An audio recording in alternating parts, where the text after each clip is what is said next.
Hey, welcome back to another video of Tech Basics, and in this video we are going to learn how to log into your Homestreet bank account. First of all, open up your preferred web browser.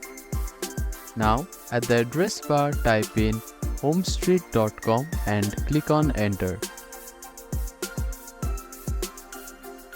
After that, you will be directed to official homepage of Homestreet Bank. Now at the top right corner you can see a login button. Click on it. After clicking on it, select which account you want to get logged in. After that, login page will appear. Now type in your user ID here and click on continue button. Now click on continue with security code button. After that, you will get a call or a text message and you need to enter one-time code to log into your Homestreet bank account. If you want to log into a different account, click on this link and follow the procedure. Thank you for watching this video. I hope you enjoyed it. Please do not forget to give it a thumbs up and subscribe to our channel and comment down if you have any queries.